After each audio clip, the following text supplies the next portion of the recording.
Hello and welcome to FDN News. I'm Jonathan Kane. Our top story this week, it was an eventful weekend here on Huntington University's campus as alumni came back to enjoy the homecoming festivities. FDN's Kelsey Cruz has some of the highlights on a weekend filled with tradition. It's an honor and a joy to be in show business. That was the sound of the Troupe, a group of students from the theater department that performed several Broadway classics this weekend as one of the many homecoming festivities. Homecoming weekend kicked off with the annual parade where students created a float for their dorm floor as part of a contest. This year, Hardy 3rd took the gold.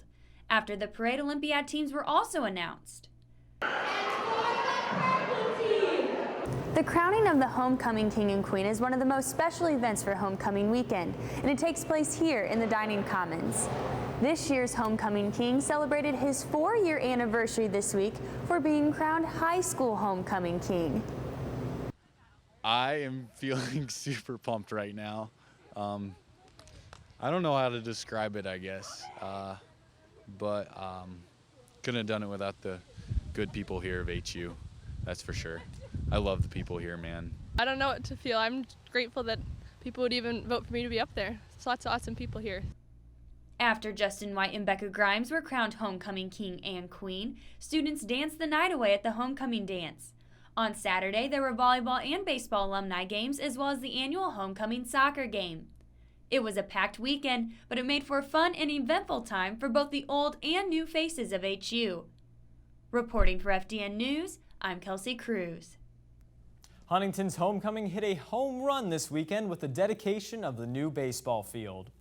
Forest Glen Park began major renovations earlier this year, and crews finished just in time for homecoming weekend. Staff, students, and alumni filled the new stadium seats during the ceremony. Coach Mike Frame, President Sherilyn Emberton, and Vice President for Advancement Vince Hoppert delivered speeches expressing excitement for the new field and giving thanks to all who were involved. Forest Glen Park now hosts stadium seating behind home plate, restrooms, Wi-Fi, and a press box. 1978 HU grad Mark Parker was also in attendance. Parker played baseball during his time here at HU and then went on to pitch for the Chicago Cubs. He says the new field is terrific and is amazed at how far it has come since he was a Forester. This facility is amazing. It just blows my mind every time I come down here or drive by how it was just a first-class facility compared to other colleges. It is right up there with the best of them. The dedication service ended with an alumni versus student baseball game. 2 Huntington students recently returned from a once-in-a-lifetime trip to see the Pope in New York City. Zach McIntyre and Brian Farrell, along with some friends from another college, drove all night just to catch a glimpse of Pope Francis. Once they arrived, they spent 2.5 hours waiting to go through security. After another 3.5 hours of waiting in Central Park, the Pope drove past the group. Pope Francis's motorcade came within 20 feet of the boys, which according to McIntyre made the whole wait worth it. McIntyre, who is Catholic, wanted to make the trip because he felt that Pope Francis is different than other popes. He finally rolled by and we were really close. We were probably 10, 20 feet from where he drove by and we were able to see him. It was a lot of waiting for such a small glimpse, but it was definitely worth it.